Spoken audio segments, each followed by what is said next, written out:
जोहार, नमस्कार। देख रहे हैं आप द भारत मित्र। आपके साथ मैं आरती सिंह और मेरे साथ हैं बाई तरफ देवेंद्र भैया और शाहनवाज इदरसी भी हैं हमारे साथ। मॉनिटर न्यूज़ चलाते हैं, चूँकि अपना चैनल होना बड़ी बात है भाई, क्यों किसी की गुलामी करें। हम अपने मन के मालिक हैं, अपनी मर्जी के मालिक हैं, इसलिए अपना काम धंधा खुद संभाल रहे हैं।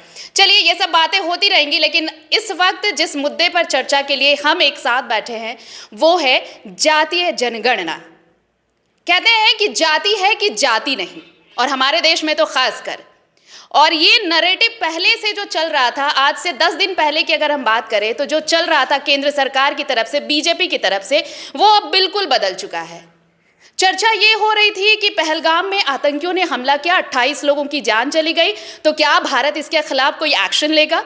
भारत की क्या प्रतिक्रिया होगी? क्या वाकई कोई वॉर होने वाला है, कोई युद्ध होने वाला है? सीमाओं पर तनाव भी देखा जा रहा था, लेकिन अचानक से हालात बदल गए, जज्बात बदल गए, और प्रधानमंत्री ने वॉर के लिए, पाकिस्तान के लिए कुछ कहने की बजाय ये कहा। अगर आपको यह क्लिप याद होगा, प्रधानमंत्री का ये संबोधन याद होगा, तो आप ज़रूर याद कीजिए कि उन्होंने कहा कि परिस्थितियाँ बदलने वाली हैं, लेकिन जो मौजूदा हालात हैं उसको लेकर इसे मत समझिएगा। मतलब साफ था कि वो पहलगाम के लिए तो बिल्कुल नहीं कह रहे थे, वो ये कह रहे थे कि देश में जातीय जनगणना होगी। और इस ऐलान के बाद बहुत सारे सवाल उठे, उन्हीं सवालों के जवाब ढूंढने की कोशिश में हम बैठे हैं। सबसे पहले देवेंद्र भैया, ये पूरा नैरेटिव अचानक से चेंज कैसे हो गया? जो ये कह रहे थे कल तक कि भाई जातीय जनगणना कटेंगे तो बटेंगे वाली नैरेटिव को बिल्कुल चेंज कर दिया गया, और अब उसी कटेंगे बटेंगे को अलग करके जातीय जनगणना पर आ गए। आरती, कैसे बदल गया ये तो शायद बताना थोड़ा कठिन होगा, पर क्यों बदला? हाँ, बड़ा सा बदला, क्योंकि अब जैसे पहलगाम का अटैक हुआ, एक नैरेटिव सेट करने की कोशिश की गई कि आतंकियों ने धर्म पूछा, कपड़े उतारे, उसके बाद गोली मार दी। ये नैरेटिव चला, लेकिन इससे बड़ा नैरेटिव पूरे देश में यह खड़ा हो गया कि सुरक्षा में चूक कहाँ हुई। और ये जो नैरेटिव जितना आगे बढ़ता गया, तो धर्म पूछा गोली वाली नैरेटिव जो है थोड़ा पिछड़ती नजर आई। और उसके बाद आपने ठीक कहा कि आप सारे देश का इंतजार था कि पाकिस्तान पर सर्जिकल स्ट्राइक होगा, लेकिन सर्जिकल स्ट्राइक यदि भाजपा की भाषा में कहें तो कांग्रेस पर किया गया, राहुल गांधी पर किया गया। क्योंकि हालिया कुछ एक वर्षों से, या कहें 5 वर्षों से, राहुल गांधी ने देश में कास्ट सेंसस के सवाल को एक बड़ा सवाल बना दिया था। हालांकि राहुल गांधी कांग्रेस की उस परंपरा के हैं, या पहली पीढ़ी के परंपरा के हैं, जो कास्ट सेंसस में बिलीव करते हैं। नहीं तो देश में 70-75 वर्षों की जो आज़ादी के जो हमारे हो रहे हैं, उसमें मोर देन 50% वर्ष जो है कांग्रेस ही रही है। तो कांग्रेस ने तब कास्ट सेंसस क्यों नहीं कर दिया था? लेकिन राहुल गांधी ने इसे एक बड़ा मुद्दा जरूर बनाया, और समाजवादियों की जो परंपरा थी, हम बात मुलायम सिंह यादव की कर सकते हैं, जॉर्ज फर्नांडिस की कर सकते हैं, लालू यादव की कर सकते हैं, नीतीश की कर सकते हैं, एक लंबी फहरिस्त कर्पूरी ठाकुर की कर सकते हैं, जिनके द्वारा कास्ट सेंसस की मांग की जा रही थी। और तब कांग्रेस के लोग भी इसकी हंसी उड़ा रहे थे, तब इस मांग का कांग्रेस के लोग भी हंसी ही उड़ा रहे थे। हालांकि राहुल गांधी ने 5 वर्षों में कहा कि हमसे भूल हुई, और इस भूल के लिए हमें खेद है, पर जब तक कास्ट सेंसस नहीं होगा, ये वो एक श्रेय है जिससे हिंदुस्तान का सामाजिक और आर्थिक ढांचा क्या है इसकी जानकारी मिलेगी। नहीं, कांग्रेस का पक्ष तो मैं शाहनवाज जी से लूंगी, क्योंकि ये बेहतर तरीके से बता सकेंगे। मैं बस ये जानना चाहती हूँ, आपने कहा क्यों, तो बीजेपी को ये क्यों करना पड़ा? अब मैं इसी पर आ रहा हूँ कि तो मैंने बताया कि वो जो सवाल था कि सुरक्षा में चूक कैसे हुई, मुझे लगता है कि उस सवाल सुरक्षा में चूक क्यों हुई, इस सवाल बड़ा न बन जाए, इसलिए एक नैरेटिव सेट करने की कोशिश हुई है। पर नैरेटिव कितना सेट होता है यह भी एक देखने वाली बात होगा। जहाँ तक एक लाइन में जोड़ना चाहूँगा, भाजपा कहती है, या भाजपा के लोग से पूछिए तो वे कहते हैं कि राहुल गांधी पर सर्जिकल स्ट्राइक है। आपको तकलीफ ना हो इससे, राहुल गांधी पर सर्जिकल स्ट्राइक है। पर क्या ये सिर्फ राहुल गांधी पे 5 मिनट लूंगा, क्या राहुल गांधी पर सर्जिकल स्ट्राइक है? मुझे लगता है सिर्फ राहुल गांधी पर नहीं है। ऐसा मैं इसलिए, पूरे देश की संवेदना है, देखिए। नहीं ठीक है, 1900 मैं 3 उदाहरण इसके लिए देता हूँ। देश को आज़ादी जब मिली 1947 में, 1950 में संविधान लागू हुआ, तो सबसे पहले ST और SC को विधानसभा और लोकसभा में आरक्षण मिला। यह अगड़ी जातियों के जो अब तक के इंटरेस्ट है उसमें एक कटौती, सीटों की संख्या कम गई। 1990 का दौर को याद कीजिए तो बीपी सिंह ने मंडल कमीशन लागू कर दिया। कांग्रेस जिस मंडल कमीशन को लंबे समय से आयोग के जो रिपोर्ट थे उसको दबाए हुए, तो मंडल कमीशन लागू कर दिया। तीसरा हुआ अर्जुन सिंह के ज़माने में जब शिक्षा में पिछड़ों को रिजर्वेशन दे दिया गया। ये जब चीज़ें हुई तो आप याद कीजिए 90 में जब मंडल आयोग लागू किया गया तो सबसे अधिक मुखालफत कौन कर रही थी? भाजपा कर रही थी, आडवाणी उसका मोर्चा संभाल रहे थे। तो अगड़ी जातियों का विश्वास था कि कांग्रेस से ज़्यादा एग्रेसिव रूप से भाजपा हमारे हितों की हिफाजत करती है, हमारे इंटरेस्ट को प्रोटेक्ट करती है। भाजपा के अगड़ी जातियों का एक बड़ा खेमा चला गया भाजपा के साथ। और उस समय कांग्रेस का नेचर क्या होता था? लोग कहते थे कांग्रेस के 3 कंपोनेंट हैं, दलित, ब्राह्मण और मुस्लिम। पर वो नैरेटिव बदल गया, भाजपा अगड़ी जातियों का चेहरा बन गई। अभी भी उसको यही माना जाता है। पर अब हमको बताते, मैं उसी सवाल पर ला रहा हूँ। अब जबकि प्रधानमंत्री मोदी जो खुद पिछड़ी जाति से आते हैं और तमाम इस दावे के बावजूद कि राहुल गांधी महापाप कर रहे हैं, देश को इसका प्रायश्चित करना पड़ेगा, बटोगे तो कटोगे, कि सबको किनारे करते हुए एक बार सामने आते हैं और कहते हैं कि कास्ट सेंसस होगा।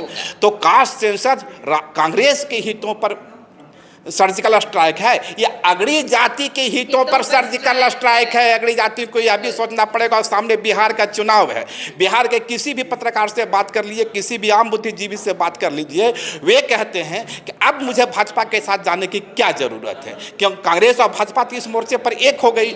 हमारे लिए तो ये महत्वपूर्ण है कि सामने चेहरा कौन है। यदि अगड़ी जाति का चेहरा है तो अगड़ी जाति उसके साथ जाएगा, नहीं है तो किसी और को भी देगा। पर भाजपा की गुलामी अगड़ी जाति अब क्यों करेगा? यह एक सवाल है। तो क्या मेरा सवाल यही है, और ये सवाल शहनवाज जी के लिए भी होगा, कि क्या भाजपा ने राहुल गांधी पर सर्जिकल स्ट्राइक करने के चक्कर में कहीं अपने पैरे में कुल्हाड़ी तो नहीं मार ली? बिल्कुल शहनवाज। ख़ास बात यह है, मुझे लगता है कि बीजेपी को ये बात समझ में आ गई है कि लंबे दौर की राजनीति करना है और सत्ता की राजनीति करना है। तो हम केवल अगड़ी जातियों के भरोसे अब तो नहीं बैठ सकते, अब हमको कहीं न कहीं ओबीसी को साथ लेकर चलना होगा। ये बिल्कुल सही टाइमिंग है। टाइमिंग इस वजह से भी इम्पॉर्टेंट है, पहलगाम हुआ और पहलगाम का जो एक सरकार पर, सेना पर जो दबाव था उसको कहीं नहीं डिस्पर्स करने की कोशिश थी। लेकिन ये सिर्फ तात्कालिक कारण नहीं कहा जा सकता है कि पहलगाम की वजह से इसको विमर्श फैलाया गया, नहीं। इसके पीछे लंबी सोच है उनकी लंबी सोच यही है कि मुझे सत्ता में रहना है और हमेशा रहना है और सत्ता की राजनीति करना है, तो हमें अगड़ी जातियों के अलावा इनको जोड़ना होगा। और इनको जोड़ने के लिए सबसे मुफीद वक्त है और इनको बताने की ज़रूरत है। बिहार इलेक्शन में बहुत बड़ा एक कारण है। यहाँ तक आपने कहा कि कांग्रेस पर, उनके युवराज पर, राहुल गांधी पर ये सर्जिकल स्ट्राइक है, लेकिन ये मानना पड़ेगा। मुझे लगता है कि योगेंद्र यादव की एक बात को जरूर हमें याद करने की ज़रूरत है। 2 दिन पहले वो जब बीबीसी को अपना इंटरव्यू दे रहे थे, उन्होंने कहा कि इस बात से कोई शक नहीं है कि राहुल गांधी ने पिछले 2 वर्षों में इस बात को विमर्श में ले आया कि रिजर्वेशन से पहले ये ज़रूरी है कि हम कास्ट सेंसस करें और ये पता चले देश को कि आखिर किसकी कितनी आबादी है। क्योंकि जो योजनाएं, जो वेलफेयर स्कीम बन रही हैं, वो एक अनुमान के आधार पर बनती हैं। जब तक वो डेटा हमारे पास नहीं आएगा तो वो हम कैसे तय करेंगे कौन सी योजना किसके लिए है।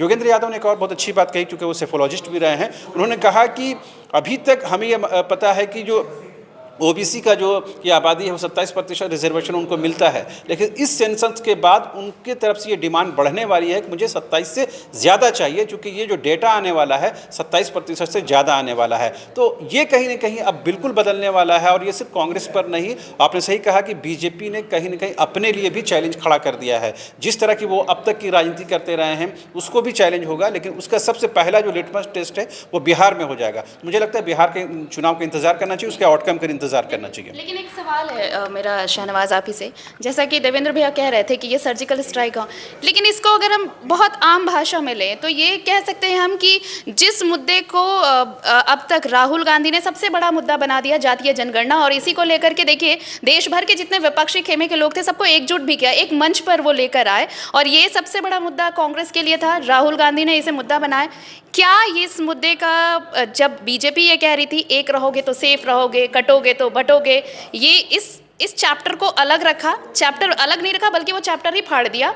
और अब जब वो ये कह रहे हैं कि जातीय जनगणना होगी, तो ये राहुल गांधी समेत ऐसे तमाम पार्टियों के लिए अब मुश्किलें हैं जिस पर वो अगले चुनाव, चाहे बिहार चुनाव ही ले ले या फिर आने वाले जितने चुनाव हैं, उनमें सब मुद्दा विहीन होने वाले हैं। उनके पास अब कोई ऐसा मुद्दा नहीं बचेगा जिस पर विपक्ष एकजुट, एक गोलबंद हो पाएगा। अब देखिए, हाँ, मगर अब देखिए, जैसे ही केंद्र सरकार की तरफ से कैबिनेट के डिसीजन के बाद ये अनाउंसमेंट होता है, कांग्रेस की क्या प्रतिक्रिया पूरे देश के स्तर पर कि ये हमारी जीत है, ये विपक्ष की जीत है। हाँ, वो ये नहीं बताते हैं कि वो under compulsion, under pressure BJP ने ये फैसला लिया है, हमने बाध्य किया है। कांग्रेस खुश है कि हमने कहीं उनको घुटने पर ले आया है। उनको कहीं न कहीं 2024 के लोकसभा चुनाव के बाद ये पहला ऐसा मौका है, और मुझे लगता है कि किसान आंदोलन के बाद ये दूसरा ऐसा मौका होगा कि कांग्रेस इस बात को लेकर कहे कि विपक्ष ने कहीं न कहीं धारदार तरीके से काम किया है, और जिसकी वजह से कहीं न कहीं ये हुआ है कि उनको ये अनाउंसमेंट करना पड़ा है। लेकिन बड़ा और अहम सवाल ये है कि ये जो सेंसस होगा, क्या तमाम कंपोनेंट इसमें ऐड किए जाएंगे? अभी तक जो धारणा है कि जो सेंसस में जो है वो SC ST की गणना होती है, उनकी जो सब कास्ट होता है, उपजातियाँ होती है, उसका सेंसस में होता है। इस बार OBC को ही काउंट करना है। क्या अगली जातियों की काउंटिंग होगी कि नहीं? क्योंकि कहा यह जाता है कि जब तक अगली जातियों को इसमें शामिल नहीं किया जाएगा, जो सेंसस है उसका कंप्लीट प्रतिफल सामने नहीं आएगा। तो ये बड़ा और अहम सवाल है कि क्या इस बार, कभी डेट भी अनाउंस नहीं हुआ है और फॉर्मेट भी अनाउंस नहीं हुआ है, तो थोड़ा इंतजार करने की ज़रूरत है। सेंसस का अनाउंस जरूर हो गया है, लेकिन थोड़ा इंतजार करने की ज़रूरत है। ये तारीख कब है और उसमें क्या ये तमाम कंपोनेंट शामिल रहेंगे कि नहीं? अगर तमाम कंपोनेंट शामिल रहेंगे तो इसका और प्रतिफल सामने देखने को मिलेगा। मुझे लगता है कि अगली जातियों का भी कास्ट सेंसस होगा ही, ये कंपलसरी है। और इसके साथ मैं आगे बढ़ के कहूँ तो पूरे पिछड़ी जातियों का होना है। तो सिर्फ पिछड़ी जाति हिंदू में नहीं है, पिछड़ी जाति मुस्लिम्स में भी, पिछड़ी जाति क्रिश्चियन में भी है। तो निश्चित रूप से मुस्लिम जाति में जो अफराद हैं, असलाफ हैं, अर्जाल हैं, और जो पसमानदा समाज कहा जाता है, और जिनकी हिस्सेदारी निश्चित रूप से उस समाज में भी कम है। देखिए, कहने को तो कहा जाए कि इस्लाम में सब बराबर हैं, हिंदू धर्म में कहा जाता है कि हर जीव में, हर व्यक्ति में एक जीव है, एक देवता, वो चीज़ें ठीक है। धरातल के स्तर पर क्या है? डिस्पैरिटी यदि हिंदू समाज में है तो डिस्पैरिटी मुस्लिम समाज में भी है, क्रिश्चियनिटी में भी है। तो निश्चित रूप से ये जो सेंसस का रिपोर्ट आएगा, इसमें अगड़ी जातियों में जो पिछड़े हैं, मुस्लिम समाज में, मुस्लिम धर्म में जो दलित हैं, पिछड़े हैं, उनका डाटा भी आएगा। और निश्चित रूप से जो हिंदू जाति में अगड़ी जातियों की हेजेमनी रही है वही, और जो टूटती नजर आ रही है, इसलिए मैं कह रहा हूं कि सर्जिकल स्ट्राइक है अगड़ी जातियों के पॉलिटिकल इंटरेस्ट पे। तो मुस्लिम जातियों का जो असराफ है या जो अगड़ी जाति है, उनकी हेजेमनी भी क्या टूटने वाली है? नहीं, मुझे ठीक है, ये तो अब जब सेंसस होगा उसके बाद ये चीज़ें निकल कर सामने आएंगी, तो डेटा में ये पता चल पाएगा कि भाई चाहे हिंदू हो, मुस्लिम हो, क्रिश्चियन हो, उसमें अगड़ी जाति और जो पिछड़ी जातियां हैं वो क्या, उनका रोल क्या है, वो आंकड़े क्या हैं। लेकिन इन सब के मुकाबले अगर सिर्फ इस वक्त अगर आप पूरे सिनारियो को देखें, अगर पूरे पर्सपेक्ट सिर्फ सेंट्रल पॉलिटिक्स को आप देखें, तो क्या ये क्रेडिट लेने की होड़ अब नहीं हो गई है? जो बातें कांग्रेस पिछले कुछ सालों से करते आ रही थी, पूरा विपक्ष करता आ रहा था, अब प्रधानमंत्री ने जब इसका ऐलान कर दिया है तो अब यही कहा जा रहा है कि बीजेपी देशवासियों के बारे में सोच रही है। और यही कहा था विपक्ष ने कि हम सोचते हैं इसलिए हम जातीय जनगणना कराएंगे। और अब जब प्रधानमंत्री ने यह ऐलान किया है तो ये विपक्ष की जीत है, विपक्ष ने मुद्दा बनाया और केंद्र की सरकार को झुकना पड़ा। तो पॉलिटिकल नैरेटिव हो सकता है, विपक्ष की कोशिश तो जरूर रहेगी कि वो दावा करे भी क्यों नहीं। विपक्ष का काम ही होता है क्योंकि आखिरकार नहीं, लेकिन आज तक बीजेपी ने कभी इसके सपोर्ट में कुछ कहा नहीं, हमेशा इसके अलग एकदम कॉन्ट्राडिक्टरी बयान था, इसलिए ये सवाल है। बीजेपी नेताओं की भाषा बदल गई, उसे अब ये जुगांतकारी काम बता रहे हैं। कल तक वे कह रहे थे कि धर्म को, हिंदुओं को धर्म में, जाति में क्यों बांट रहे हो। हाँ। अब वही लोग बोल रहे हैं कि भाई अब तो अद्भुत काम है। तो ये तो जब भी नेता, राजनीति में होता क्या है, हर आदमी एक भीड़ चाल चलता है। बड़ा नेता ने जो बोला, छोटा नेता उसको फॉलो करता, यही हो रहा है। तो क्रेडिट लेने की होड़ तो जरूर होगी, पर एक बात सच है अपने जगह, राहुल गांधी ने पूरे देश के नैरेटिव को बदल दिया है। बिल्कुल नैरेटिव चेंज हो मगर गया। एक महत्वपूर्ण विषय है, अगर इस पूरे पर्सपेक्टिव को केवल हम राष्ट्रीय स्तर पर पैमाने पर देखें ठीक है, लेकिन झारखंड से जोड़कर क्यों नहीं देखें? बिल्कुल झारखंड बिल्कुल की बिल्कुल राजनीति बदलेगी। झारखंड की पहचान आदिवासियों से है, मूलवासियों से है। आदिवासियों के लंबे समय से मांग रही कि हमारे लिए भाई सरना धर्म कोड अलग किया जाए। उसके लिए विधानसभा से एक सत्र बुलाया गया, पारित करके भेजा गया है, उसके बावजूद भी कोई डिसीजन नहीं हो रहा। तो मुझे लगता है कि बीजेपी हो, माफ करें जेएमएम हो और कांग्रेस हो, इस बात की शुरू से ये कहती रही कि मुझे इस बार जो है कम से कम सेंसस में अलग कॉलम चाहिए, और आदिवासी तमाम घटकों की यही मांग रही। तो क्या ये देखना जरूरी होगा कि क्या सरना धर्म कोड के लिए अलग कोई कॉलम होता है या नहीं होता? ये बहुत अहम होगा इस बार कि अगर अन्य का कॉलम भी खत्म कर दिया गया है, या तो उनके जो डिस्क्राइब जो है हिंदू मुस्लिम क्रिश्चियन या उन्हीं में से किसी एक को चुनना पड़ेगा। अगर ऐसा कंपल्शन उनके साथ नहीं रहेगा, अगर उनके लिए अन्य का या फिर अलग से कोई सरना धर्म कोड का कॉलम मेंशन कर दिया जाता है, तो जाहिर सी बात है झारखंड की राजनीति भी बदलेगी और यहाँ की सियासत भी बदलेगी। झारखंड की राजनीति दो तरह से बदलेगी। और मैं आपको बता दूं कि शिल्पा नेहा तिर्के ने अब इसका बयान दे दिया है। उन्होंने कहा है कि सेंसस के पहले सरना धर्म कोड को मांग को स्वीकार किया। हाँ, मैं शिल्पा नेहा तिर्के ने भी बयान दे दिया है। तो निश्चित रूप से ये बड़ा मुद्दा होने जा रहा है। और जिस तरह से पीएम मोदी अचंभित करने वाला फैसला के लिए जाने जाते हैं, कोई बड़ी बात नहीं, कल तक हो सकता है कि सरना धर्म कोड का भी घोषणा हो जाए। अभी टाइम है, क्योंकि अभी तो बताया नहीं गया, डेडलाइन तय नहीं किया गया है कि कास्ट सेंसस कब से शुरू होना है। ये अभी नहीं कहा जा सकता। अब आज के पॉलिटिकल जो सिनेरियो है कि होगा ही, क्योंकि बिहार के बाद हो सकता है, बिहार चुनाव के बाद एक नया नैरेटिव सामने आवे। लेकिन एक सवाल और भी यहाँ है, और सवाल है कुर्मी जाति का, माफ़ कीजिएगा।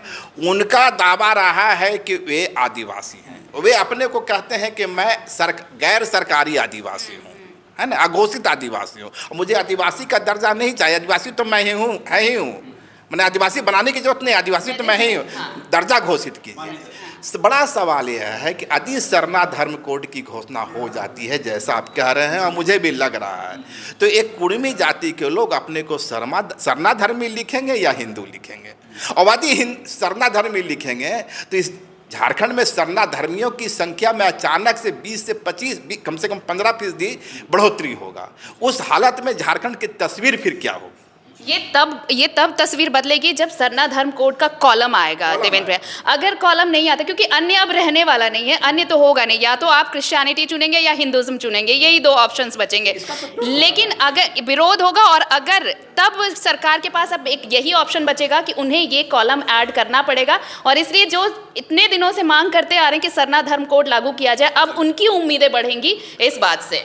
मुझे इसकी थोड़ी सी पॉलिटिकली इम्पैक्ट कम नज़र इस वजह से आता है कि झारखंड में अगर चुनाव प्रस्तावित होता है, तो मुझे लगता है कि बीजेपी या सेंट्रल गवर्नमेंट इसको लेकर कहीं ना कहीं आप बैन जरूर करती, क्योंकि यहाँ पर अनकरीब अभी कोई चुनाव होना नहीं, लोकल बॉडी इलेक्शन में कुछ फर्क पड़ना नहीं है इनको। तो जाहिर सी बात है, मुझे लगता है कॉलम देंगे, अनकरीब देंगे, लेकिन अभी इसके लिए बहुत जल्दबाजी में घोषणा होने वाली नहीं है। उनका पूरा जो जोर है वो है बिहार पर। बिहार को किस तरह साधना है, साधे रहना है, उसके लिए हर कुछ करने की जरूरत है। उसके लिए सरना धर्म कोड कोई विषय नहीं है उनके लिए। मेरा वही क्वेश्चन होगा आपसे जिसकी ओर मैंने इशारा किया था कि राजनीति में रंग बदलते देरी नहीं लगती है। तो क्या बिहार चुनाव के बाद ये जो पूरा नैरेटिव है, इसको एक बार फिर से वापस में चेंज भी हो सकता है? तो ये राजनीति में कुछ भी हो सकता है। आप देखिए, अभी आप सोच भी नहीं रहे होंगे कि पहलगाम आतंकी हमला हुआ है, उस पर प्रधानमंत्री कुछ बोलेंगे, उससे पहले उन्होंने सेंसस पे, कास्ट सेंसस पे बोल दिया। अब जब कास्ट सेंसस की बात आई, ये बिहार चुनाव हो, उसके बाद क्या होगा? पहले बिहार चुनाव देखते हैं। लेकिन मुझे लगता है झारखंड पर इसका असर पड़ेगा। शाहनवाज, इस बात में कोई शक नहीं, झारखंड की राजनीति बदलेगी, लेकिन इस बात को स्वीकार करने की जरूरत है। हम लोग पहले भी जब बात कर रहे हैं, तो झारखंड में सबसे बड़े आदिवासी नेता के तौर पर हेमंत सोरेन की पहचान अभी बाकी है, और इसको अभी कोई थ्रेट नहीं नजर आती है। बाबूलाल से, चंपाई सोरेन से, अर्जुन मुंडा से, किसी से कोई थ्रेट नजर नहीं आती है। जहां तक कास्ट सेंसस की बात है, जेएमएम शुरू से सपोर्ट करती रही है, लेकिन उनका ये कहना है कि कास्ट सेंसस होने तक वो जो आपने एक और वार करने की कोशिश की है कि सीटों की संख्या बढ़ाना है, घटन, हाँ, उसको आप रोक कर रखिए, उसको होल्ड में रखिए, दोनों चीज पैरेलल मत कीजिए। तो राजनीति अपनी अपनी है, वो सबको साधने की कोशिश है। ये परिसीमन और सरना धर्म कोड, ये दोनों चीजें अगर पैरेलल चलेंगी तो क्या नुकसान हो जाएगा? हेमंत सोरेन के अकॉर्डिंग मुख्यमंत्री जो कह रहे हैं कि आप पैरेलल मत चलाइए, पहले आप कास्ट सेंसस कराइए, उसके बाद परिसीमन पर जाइए। देखिए, जेएमएम का जो कोर वोटर क्या रहा है, जेएमएम का कोर वोटर रहा है शुरुआती दौर से देखें, शिबू सोरेन जी के ज़माने से, तो मुस्लिम, महतो और आदिवासी, ये तीन फैक्टर रहे हैं। यदि कास्ट सेंसस होता है तो यकीन मानिए यहाँ मुस्लिम आबादी भी बढ़ी नजर आएगी और महतो आबादी भी बढ़ी नजर आएगी। तो उसके प्रभाव तो उस परिसीमन पर सीटों पर पड़ेगा ना। आदिवासी समाज की शंका है कि उसकी संख्या कमी है, आबादी कमी है और एक कारण बाहर के प्रवासी हैं, तो वो किसी भी कीमत पर अपनी सीटों में कटौती नहीं चाहता, यही चिंता है। और हाल के दिनों में आपने देखा होगा कि जेएमएम का थ्रस्ट किस पर है, वह मुस्लिम अल्पसंख्यक में अपना विस्तार चाहती है। महतो आबादी को अपने साथ जोड़ने के लिए उनके सामने चुनौती खड़ी है और चुनौती है जयराम महतो। तो महतो आबादी में बहुत बड़ा तोड़ फोड़ कर, हालांकि एक सच यह भी है, इस बार के चुनाव में जेएमएम ने सबसे अधिक जेएमएम की ओर से सबसे अधिक महतो समुदाय के लोगों की जीत हुई है। हालांकि जेएमएम को महतो समुदाय का सबसे कम वोट मिला, बावजूद सबसे अधिक सीटें जीता। यह भी एक कंट्राडिक्शन है। पर हेमंत सोरेन की निश्चित रूप से कोशिश है कि आदिवासी, मुस्लिम और महतो समीकरण जो उसका है उसको मजबूत रखते हुए अगड़ी जाति या समान जाति को हमारे साथ जोड़ा जाए। मतलब अगड़ी जाति और पिछड़ी जाति को लेकर अगर कास्ट सेंसस होता है तो आपने ये भी सुना कि झारखंड पर सीधा सीधा असर पड़ेगा। लेकिन जो बात अब तक सामने आ रही वो ये कि जो देश में जो जिस नैरेटिव को बदलने की कोशिश की गई वो ये, चूंकि सामने बिहार चुनाव है और अगर कास्ट सेंसस की बात कही है प्रधानमंत्री ने, अगर बिहार चुनाव इसका फैक्टर है तो इसके बड़े दूरगामी परिणाम देखने को मिल सकते हैं। इंतजार इस बात का रहेगा कि क्या जिस सरना धर्म कोड की मांग होती रही है, इस कास्ट सेंसस के बहाने झारखंड को इसका लाभ मिलेगा, झारखंड के सरना धर्मावलंबियों को इसका लाभ मिलेगा या नहीं, ये देखना बड़ा दिलचस्प होगा। फिलहाल हमारे साथ इतना ही। शाहनवाज और देवेंद्र भैया, आप लोगों को अभी बहुत शुक्रिया। देखते रहिए द भारत मित्र। जोहार। अगर खबर पसंद आए तो आप QR स्कैन कर दें हमारा साथ। आपका एक छोटा आर्थिक सहयोग है हमारा बड़ा हौसला। द भारत मित्र, बुलंद भारत की बुलंद तस्वीर।